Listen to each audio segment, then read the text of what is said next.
우리가 새해가 되면 다짐하는 것들이 있습니다.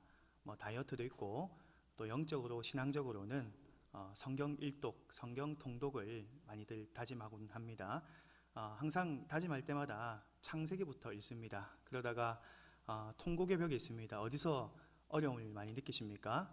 레위기에서 많은 어려움을 느끼죠. 그 수많은 법과 제사, 율법에 대한 것들이 굉장히 길기 때문에 또 어렵기 때문에 많은 사람들이 또 성경을 읽을 때 어려움을 느끼는 것 같습니다. 그러다가 좀 괜찮다가 또 왕들의 이야기에서 어려움을 느끼다가 또 욥기에서 많은 어려움을 느낀다고 합니다.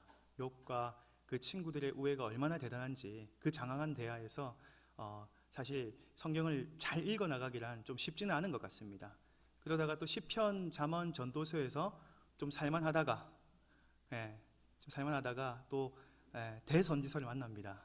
정말 큰 선지자들의 말씀이 아니라 분량이 많아서 대선지서인데 이사야, 예레미야, 에스겔, 다니엘 읽다 보면 정말 무슨 말인지 잘 알지 못하는 그런 비유적인 것, 상징적인 것들, 역사적인 내용들이 많아서 또 어려움을 느끼곤 합니다. 오늘 본문은 출애굽기 31장입니다. 출애굽기는 20장을 기준으로 어떻게 보면 전반부에는 창세기와 비슷한 이 내러티브, 이야기식의 내용이 계속 전개되어서 사실 잘 읽힙니다. 재미있고 어떻게 보면 이스라엘의 역사에 구원사에 아주 핵심적인 내용들이 많이 들어있기 때문에 잘 읽힙니다. 그런데 출애굽기 20장 이후로부터 사실 레위기나 다름없는 그런 제사 양식과 율법에 대한 내용들이 많이 기록되어 있기 때문에 31장 출애굽기를 읽는 것도 쉽지는 않습니다. 이 출애굽 이후의 내용들을 간단히 짚어보겠습니다. 하나님께서 이 출애굽을 시켜주시고 10계명을 수여하시는데 이 출애굽 20장에 그 10계명 수여 사건이 기록되어 있습니다. 그리고 나서 20장, 21장, 22장, 23장 쭉 이어지는 것이 그 10계명과 같은 하나님의 법입니다. 하나님 백성으로 어떻게 살아야 할 것인가, 그 10계명과 같은 그 율법이 소개되고 있습니다. 너희들과 사람들과의 관계에서 지켜야 할 법과 또 가정에서 지켜야 할 법, 또 국가적인 법들을 계속해서 소개를 하고 있습니다. 그러다가 24장에 보면 시내산 언약이 나옵니다. 하나님께서 친히 이스라엘 백성을 시내산에서 언약을 맺으십니다. 그리고 그 24장 이후부터 또 쭉 이어지는 것이 성막 건설에 대한 내용입니다. 24장, 25장, 26장 쭉 이어지다가 오늘 본문이 도달하게 됩니다. 그래서 그 성막 건설을 어떻게 할 것인가 구체적인 지침과 또 아주 디테일한 것까지 하나님께서는 다 명시를 하십니다. 그리고 이것들을 누구에게 맡길 것인가, 총 지휘할 자, 총 담당할 자, 그리고 이것들을 어떻게 행할 것인가를 오늘 본문에서 분명히 말씀하고 있습니다. 어떤 사람들이 이 성막에 대한 내용, 무엇을 만들고 어떻게 만들고 하나님께서 명시하시는 이 내용이 지나치게 좀 지루하다, 그리고 지엽적이다라고 생각할지 모르겠습니다. 하지만 우리가 잘 기억할 것은 하나님께서 직접 명령하셨다는 것은 굉장히 큰 의미가 있습니다. 성경 66권은 모두 다 하나님의 말씀인데 하나님이 이스라엘 백성에게 직접 말씀하시는 부분이 가장 많은 성경이 66권 중에 레위기입니다. 90%가 하나님께서 그냥 직접 말씀하신 부분입니다. 그리고 이 출애굽기 20장 이후로도 쭉 이 성막에 건설된 내용은 하나님께서 직접 말씀하시는 내용이기 때문에 우리가 이것이 얼마나 큰 의미가 있는지를 우리가 무게 있게 생각할 필요가 있는 것이죠. 하나님께서는 하나님을 섬기는 이스라엘 백성에게 섬기기에 앞서서 어떻게 섬겨야 할지를 분명히 명시하고 있습니다. 명확하게 그것들을 제시하시고 그 주님의 율법에 따라서 섬길 것을 말씀하십니다. 그냥 하나님을 섬기고 싶은 대로 섬기는 것이 아니라 하나님의 법대로, 하나님의 뜻대로 섬기시기를 원하시기 때문에 어쩌면 그 내용이 조금 길게 느껴질 수 있지만 확실히 주님께서는 말씀하여 주시는 것이죠. 우리가 그것을 통해서 알 수 있는 것은 하나님은 우리 인간과 달리 정확하고 무오하시고 그리고 그 말씀하신 바를 소중히 여기십니다. 그리고 그 언약을 신실하게 스스로 지키시고 이행하시는 하나님이십니다. 우리는 하나님의 법을 따름으로써 하나님의 신실하고 그 완전하신 성품에 우리가 동참하게끔 되는 것이며, 계속해서 하나님을 닮아가는 그 은혜의 체험을 주님의 법령을 따름으로, 그 계명과 율례를 지킴으로 할 수가 있는 것이죠. 오늘 본문에서 특별히 하나님께서는 그 성막과 도구에 관한 지침을 다 말씀하시고 나서 총체적으로 지휘하는 인물을 세우셨습니다. 바로 이름 두 명이 언급되고 있는데 누구입니까? 바로 브살렐과 오홀리압입니다. 네, 브살렐과 오홀리압이라는 사람을 책임자로 세우라고 합니다. 네, 가장 탑 리더는 브살렐입니다. 그리고 오홀리압은 마치 이 브살렐을 보좌하는 그 역할을 맡긴 것과 같습니다. 그리고 수많은 지혜로운 무리들을 세우라라고 하고 있습니다. 그런데 이들에게 맡겨진 이 일들은 결코 쉬운 일이 아닙니다. 7절 말씀부터 쭉 오늘 본문에서 읽었지만 만들 것이 한두 개가 아니죠. 그냥 물도망 하나 만드는 것이 아닙니다. 회막과 증거계와 속죄소와 등잔대, 물두멍, 제사장 의복, 듣기만 들어도 결코 쉽지 않은 작업이 그들에게 놓여져 있음을 알 수가 있습니다. 이 일들을 잘 맡을 수 있는 사람은 누굴까요? 당시 이스라엘의 지도자였고 하나님께서 충직히 쓰시는 종, 어쩌면 모세가 이 일을 맡을 수도 있다라고 생각할 수 있겠습니다. 그런데 하나님께서는 모세에게 이 모든 것들을 맡기지 아니하시고 브살렐을 임명하시고 오홀리압을 임명하시고 또 많은 지혜로운 자들을 이 일들에게 맡기셨던 것을 볼 수가 있습니다. 그 일은 금을 다루는 일이고 은을 다루는 일이고 놋을 다루고 천을 다루는 일입니다. 그리고 하나님께서 친히 제정하신 그 규빗대로 정확하게 만들어야 되는 고도의 숙련된 기술자들이 해야 하는 일입니다. 그렇기 때문에 하나님께서는 그 일에 가장 적합한 사람을 부르셨고 그 일을 하게 하신 것입니다. 한 주석가는 여기서 지혜로운 자들이 이 일에 참여한다라고 했는데, 한 주석가는 이 지혜롭다라는 표현이 아주 실제적으로 이야기를 한다면 기술에 숙련된 자들이다라고 설명을 하고 있습니다. 우리는 지혜라는 말이 추상적인 단어이기 때문에 뛰어나다라는 뜻으로 생각할 수 있지만, 여기서 지혜로운 자는 그 일에 가장 숙련된 그런 기술자라고 보여진다라고 한 주석가는 설명을 하고 있습니다. 그리고 6절에 많은 사람들이 임명되었음을 알 수가 있습니다. 6절 말씀을 우리가 함께 한번 읽어보도록 하겠습니다. 시작. 내가 또 단지파 아히사막의 아들 오홀리압을 세워 그와 함께하며 지혜로운 마음이 있는 모든 자에게 내가 지혜를 주어 그들이 내가 내게 명령한 것을, 지혜로운 마음이 있는 사람들도 많이 세우십니다. 다양한 은사와 재주를 가진 사람들, 다양한 역할을 담당하게 하십니다. 그래서 이 성막을 건설하게 하시고 그 성막을 통해서 하나님께서는 제사를 받으십니다. 지금으로 치면 예배를 받으십니다. 하나님께서 그 예배를 통해서, 그 제사를 통해서 이스라엘의 죄를 용서하십니다. 그리고 그 성막을 통해서 하나님께서 임재하셔서 이스라엘을 만나주시는 것입니다. 우리가 기억할 것은 이 성막 건설과 이스라엘 공동체가 세워짐에 있어서 모세와 같은 슈퍼스타, 이 영웅의 그 한 사람에 의해서 이 모든 것들이 이루어졌다라고 쉽게 생각할 수 있지만 그렇지 않습니다. 브살렐과 오홀리압과 또 지혜로운 무리들을 통해서 각자의 은사와 재능과 기술과 그 헌신과 수고를 통해서 아주 균형 잡힌 그 공동체와 성막을 건설했고 세웠음을 우리가 잘 알 수 있습니다. 우리가 출애굽기 18장에도 보면 모세가 이스라엘 백성들을 재판한다고 탈진이 되었습니다. 매일매일 재판한 사람들이 모세를 찾아와서 모세를 괴롭힙니다. 하루 종일 재판하다가 날이 저뭅니다. 그러다 보니까 그 장인어른이 와서 모세에게 조언을 하지 않습니까? 자네 너무 미련한 것 같다. 이 일들을 분배해라. 10명을 관리하는 10부장을 세우고 50명을 관리하는 50부장을 세우고 100명을 관리하는 100부장과 1000명을 관리하는 1000부장을 세워서 이 일들을 각각 나누어라고 합니다. 그런데 이드로는 모세와 같이 하나님의 아주 쓰시는 큰 그릇이 아니라 이방인입니다. 그런데 그 이방인의 조언이 이스라엘의 행정 법규가 됩니다. 그때부터 이 천부장과 백부장과 50부장과 10부장이 세워지면서 이스라엘 공동체는 아주 효율적이고 아주 균형 잡힌 그런 일들을 분배할 수 있는 공동체로 성장하는 것을 볼 수 있습니다. 오늘 본문도 그러한 시사점을 주고 있는 것이죠. 모세만 있는 것이 아니라 부살렐도 있고 오홀리압도 있습니다. 우리 교회도 마찬가지입니다.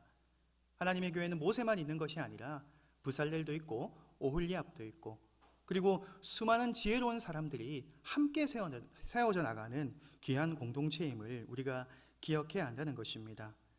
각각 은사와 또 잘할 수 있는 일들, 또 내가 받은 소명들이 다 다릅니다.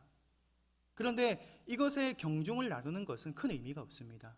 어떤 것은 중요하고 어떤 것은 중요하지 않은 것이 아니라 하찮은 일은 없는 것처럼 모든 교회에 주어진 그 일들은 각자의 하나님이 주신 부르심이 있으며 또한 그 재능과 그 상황에 맞게 하나님께서 귀히 쓴다는 사실을 기억하시길 소망합니다.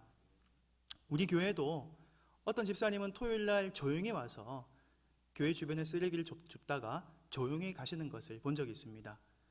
저는 한참 부임을 하고 오랫동안 그분을 알지 못했는데 그렇게 하는 것을 한참 뒤에 알게 되었습니다. 얼마나 소리 소문 없이 그렇게 일을 했으면 그렇겠습니까? 주일 2부 예배 때 찬양 인도를 제가 하고 있는데 제가 서 있는 그 자리는 사람들이 가장 잘 보이는 자리입니다. 그래서 어떻게 보면 찬양에 있어서 공헌도가 제가 크다고 생각할지 모르겠습니다. 하지만 그 동시간에 그 시간에 방송실에서 그 수많은 기계들을 다루며 그 열기와 전자파를 견뎌내며 성실하게 일하는 방송부 팀원들이 있습니다. 그 외에도 수많은 곳에서 또 소리 소문 없이 또 일의 경중 없이 하나님께서 쓰시는 많은 그릇들이 있습니다. 식당과 차량 안내와 또 여러 가지 봉사를 통해서 하나님께 영광 돌리고 하나님께 쓰임받는 많은 그릇들이 있는 것을 볼 수가 있습니다. 너무나도 모두 소중하고 귀한 하나님의 일꾼들인 것이죠. 사랑하는 성도 여러분, 하나님의 일하시는 방식은 한 명의 그런 절대자와 같은 위대한 사람만을 통해서 일하시는 것이 아니라 지혜로운 많은 사람들의 헌신과 그 수고와 부르심과 은사를 통해서 하나님의 귀한 공동체를 이루어 가심을 믿으시길 바랍니다. 그래서 하나님께서 나에게 주시는 그런 감동이 있습니까? 나에게 주는 감동이 중보기도라면, 나에게 주는 감동이 구제라면, 나에게 주는 감동이 어떻게 보면 몸으로 열심히 일해서 땀 흘리는 그런 일이라면 그 감동을 따라 그것들을 우리가 순종함으로 이행함으로 하나님의 귀한 공동체를 더욱더 건강하게 세울 수 있기를 소망합니다. 3절의 말씀과 같이 지식과 여러 가지 재주로 일을 한다고 하는데 오늘 말씀에서 보면 그 지식과 재주로 그냥 무턱대고 일하는 것을 하나님께서 원하시지 않는 것을 볼 수가 있습니다. 오늘 본문에서 어쩌면 가장 중요한 부분이라고도 할 수 있는데 그 지식과 여러 가지 재주로 일하기에 앞서서 하나님께서는 분명히 이러한 작업을 시행을 하십니다. 하나님의 인재 등용, 하나님의 지명, 그것과 동시에 이루어지는 것이 있다는 것입니다. 2절, 3절 말씀을 우리가 함께 한번 읽어보겠습니다. 내가 유다 지파 훌의 손자요 우리의 아들인 부살레를 지명하여 부르고 하나님의 영을 그에게 충만하게 하여 지혜와 총명과 지식과 여러 가지 재주로 우리의 아들인 부살레를 지명하여 부르고 동시에 하나님께서 하시는 것은 하나님의 영을 그에게 충만하게 한다라고 말씀합니다. 그 부살레를 부르고 무턱대고 현장에 투입해서 채찍질하면서 일하는 것이 아닙니다. 하나님의 영이 충만하여져서 그가 일하게끔 하시는 하나님의 일하심의 순서가 분명히 기록되어 있습니다. 하나님께서는 분명히 준비된 자를 쓰십니다. 디모데후서에서 보면 깨끗한 그릇을 쓰신다고 했는데 깨끗한 그릇으로 준비된 자를 하나님께서는 분명히 사용하십니다. 그런데 우리가 잘 알다시피 준비되었다고 해서 계속 쓰기에 아무런 문제가 없는 것이 아닙니다. 다 준비된 것 같은데 정말 멋지게 잘 준비된 것 같은 그런 신앙의 많은 우리의 선배나 스승들도 어쩌면 아주 사소하고 아주 하찮은 일로 넘어지는 것을 볼 때에 우리가 한 번 준비되었다고 해서 그 한 번 준비된 것이 그 사람 모든 사역과 인생의 신앙의 성공을 보장하는 것이 아니라는 것을 알 수가 있습니다. 그렇다면 우리가 기억해야 될 것은 무엇일까요? 우리가 무엇으로 깨우쳐야 하겠습니까? 바로 하나님의 영 성령으로 날마다 공급받는 은혜를 통해서 우리가 깨우칠 수 있는 것입니다. 우리의 본성은 끊임없이 하나님의 형상을 잃어버린 타락한 존재로서 계속해서 악의 길로 따라가는 그런 좋지 않은 그런 악한 습성을 가지고 있습니다. 두고 보면 그냥 보입니다. 두면 그냥 썩습니다. 가만히 있으면 알아서 재생되고 정화되는 것이 아니라 그냥 두고 있으면 썩을 수밖에 없는 존재들입니다. 그렇기 때문에 성령께서 우리를 다루어 주셔야 합니다. 성령께서 우리를 잡아 주셔야 되고 성령께서 우리를 붙들어 주셔야 함을 믿으시길 바랍니다. 그래서 우리는 매 순간 성령의 통치와 성령의 은혜를 공급받아야 합니다. 하나님께서 부살레를 지명하여 부르시고 그냥 일하게 하지 않으셨고 하나님의 영으로 충만하게 하신 것과 같이 우리가 주님의 영으로 충만하여져야 우리가 말할 수 있고 행동할 수 있습니다. 그런 작업이 없이 우리가 말하고 행동하면 문제가 생길 수밖에 없습니다. 하나님의 은혜와 하나님의 인도하심이 없기 때문입니다. 능력 주시는 분도 주님이시고 지혜 주시는 분도 주님이시고 우리는 그 능력과 지혜를 공급받아서 하나님이 보내신 그 자리, 뜻하시는 자리에서 진실되게 또한 충성되게 섬겨 나가시는 귀한 장전중앙교회 성도님들 되시길 주님의 이름으로 축복합니다. 특별히 오늘 본문의 그 성막 준비의 총책임자라고 할 수 있는 이 브살렐의 이름의 뜻이 무엇인지 아십니까? 이 브살렐이란 말은 하나님의 그림자 아래, 하나님의 보호 아래라는 뜻을 가지고 있습니다. 브살렐은 정말 이 이름과 같은 삶을 살았습니다. 하나님의 그림자 아래, 하나님의 보호 아래 이 성막을 주님의 뜻대로 잘 건설하고 잘 완수하는 사람으로서 하나님께 헌신을 했습니다. 이 이름과 마찬가지로 우리가 이 이름에 주어진 의미를 우리가 잘 기억해야 할 것 같습니다. 우리가 하나님의 일을 감당할 때에 하나님의 그늘 아래 거함을 우리는 잊어버릴 수 있지만 하나님께서는 지금도 우리를 그 보호 아래 두신다는 사실을 말입니다. 우리는 때로는 분주하고 복잡한 상황관에 처하면 혼자 있다는 느낌을 쉽게 받습니다. 그럴 때면 두려워집니다. 외로워집니다. 압박감을 느끼게 되고 또 저항과 자기만의 그런 반발할 수 있는 방어 기제를 작동시키게 됩니다. 사람이 힘들 때마다 나오는 그런 방어 기제들이 있지 않습니까? 자기 자신을 지키기에 분명히 필요한 것들입니다. 그런데 우리가 그러한 생각을 하기에 앞서서 생각해야 될 것은 바로 이 브살렐의 이름의 뜻입니다. 하나님께서는 그 하나님의 사람, 그들을 결코 잊지 아니하시고 하나님의 그늘 아래 두신다는 사실을, 그리고 하나님의 보호 아래 두신다는 사실을 기억하시기 바랍니다. 오늘도 우리 아버지 하나님께서는, 선한 목자 우리 주님께서는 우리에게 일을 맡겨 놓으시고 그냥 내팽개어 놓으시는 그런 무책임한 분이 아니십니다. 반드시 그 자리에 거하시며 우리를 떠나지 아니하시고 지키고 보호하신다는 사실을 우리가 기억을 해야 합니다. 또한 오늘 본문을 통해서 알 수 있는 것은 브살렐의 할아버지는 조부는 훌이라는 사람입니다. 훌이 누구입니까? 이스라엘 백성이 아말렉과 전투를 했을 때에 모세의 팔이 올라가 있으면 이스라엘 백성이 계속해서 이기게 되었고 그 모세의 팔이 떨어지면 아말렉에게 계속 싸움에서 전쟁에서 지게 되는 것을 볼 수가 있었습니다. 그 모세의 팔을 붙들었던 사람이 이 아론과 훌이었습니다.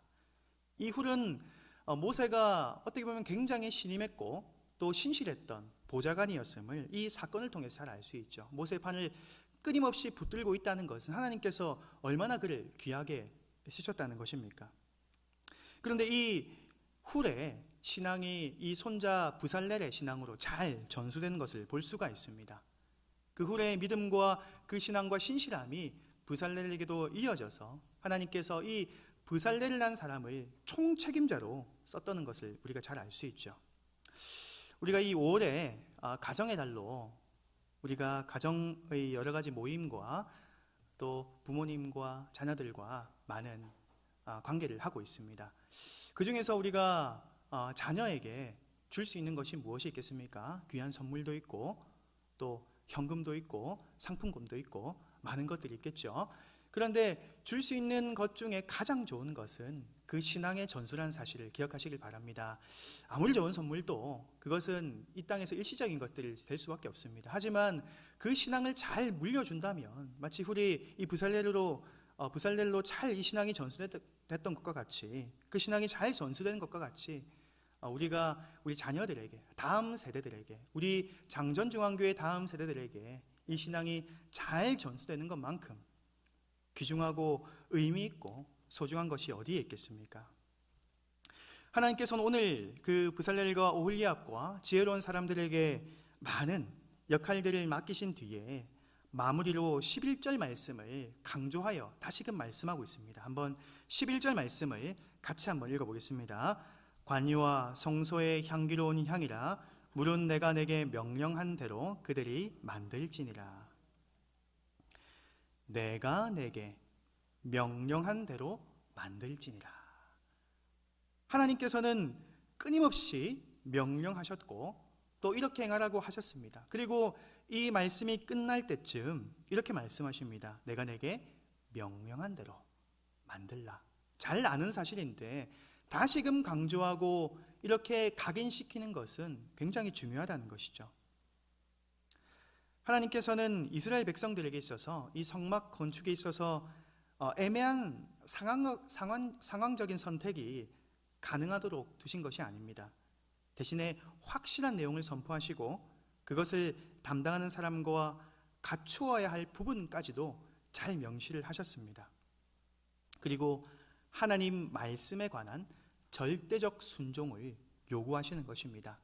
이것은 네가 취사 선택해서 지키고 이것은 네가 취사 선택해서 지키지 않아도 된다라고 하시는 것이 아니라 나의 명령이니 너는 지키라라고 말씀하시는 것입니다.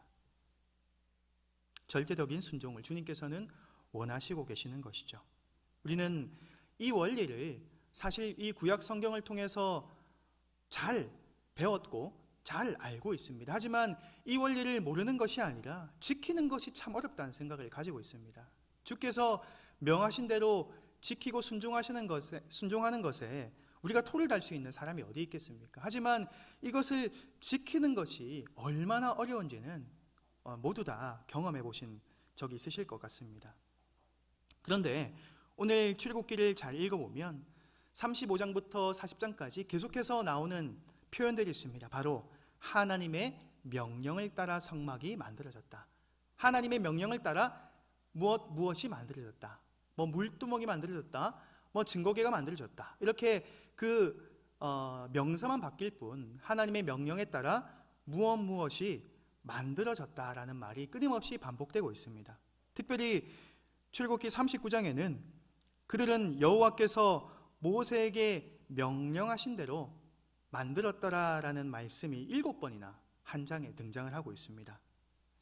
우리가 이 말씀을 기억할 때에 주님께서 원하시는 것은 우리의 관점과 우리의 생각에 따른 취사적인 순종이 아니라 절대적이며 주님의 말씀에 온전히 순종하는 것을 우리가 반드시 기억해야 함을 알아야 하는 것입니다. 구약의 성막은 누구로 인해서 완성되었습니까? 바로 우리 주 예수 그리스도로 인해서 완전해졌습니다. 이 성막이 의미하는 것이 무엇이겠습니까? 중보 역할을 하는 것이죠. 그 존엄하시고 거룩하신 하나님이 죄된 인간을 어떻게 만날 수 있겠습니까? 그 죄를 속죄하고 그 죄를 용서받는 그 사건이 있어야 되는 것입니다. 그것이 바로 제사였습니다. 그 성막은 제사를 행했던 것입니다. 중보의 역할을 했던 거룩한 장소였습니다. 바로 그리스도께서 우리의 유일한 중보자가 되셔서 우리가 그 은혜의 보좌 앞에 담대히 나아갈 수 있게 되었습니다. 그리스도의 희생과 그 지극하신 사랑으로 완성된 그 성막을 우리가 기억하며 그 그리스도의 그 죽음과 또 부활의 승리로 완성된 그 성막에 우리가 마음에 품으며 그 은혜에 감사하시는 성도님들 되시길 바랍니다. 그 그리스도께서 아버지의 뜻에 따라 순복하며 그 모든 역할들을 친히 담당하셨던 것을 기억하며 우리가 주님이 걸어가신 그 길을 걸어갈 수 있기를 소망합니다. 아버지의 뜻을 따르는 그 순복의 길, 그 순종의 길, 그리고 그 말씀의 인도하심에 따라 걸어가신 그 주님의 거룩하시고 그 좁은 길을 우리가 걸어가야 하는 것입니다. 말씀 마무리하겠습니다.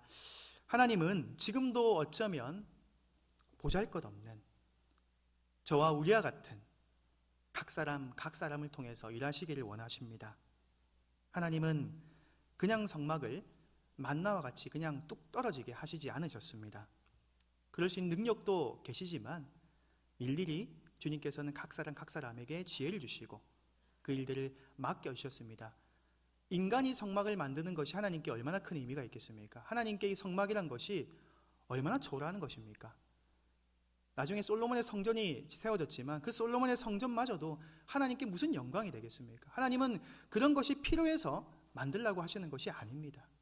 바로 그 각 사람이 주님을 따르는 온전한 주의 종으로서, 주의 제자로서, 하나님의 사람으로서 주님을 섬기는 것을, 그 마음의 제사를, 그 순종을, 그 삶의 제물을 주님께서는 원하시는 것입니다. 그래서 우리는 우리에게 오늘 또 주어진 삶과 그 현신의 향기로운 제사로 그 향기로운 제물을 받으시는 하나님께 감사하시며 늘 하나님을 예배하는 삶 가운데로 살아가시길 소망합니다. 그래서 그 부르심에 따라서 감사와 기쁨으로 맡겨진 일을 잘 감당하시며 우리가 먼저 오늘 본문에 잘 기록되어 있듯이 일하기에 앞서서 주님께서 부르셨다면 그 부르신 뜻을 이행하기에 앞서서 먼저 주님의 성령의 충만함으로 힘입어서 주님 주시는 힘과 지혜와 능력을 통하여서 그 일들을 잘 이행해 나가시는 귀하고 복된 성도님들 되시길 주님의 이름으로 축복합니다. 설령 남들이 볼 때 작은 일일 수 있습니다. 남들이 알아주지 못할 일일 수도 있습니다. 몇 년 동안 그리고 몇십 년 동안 시간이 걸릴 수도 있습니다. 하지만 하나님께서는 그 지혜로운 무리들을 통해서 받으시는 그 제사와 그 헌신을 너무나도 기쁘게 받으시는 하나님이시라는 사실을 깨달으시고 매 순간 주의 명령에 따라 하나님의 귀한 공동체를 세우시며 또한 가정과 또 내가 거하는 직장과 수많은 공동체를 귀하게 건강하게 건설해 가시는 복된 성도님들 되시길 주님의 이름으로 축복합니다.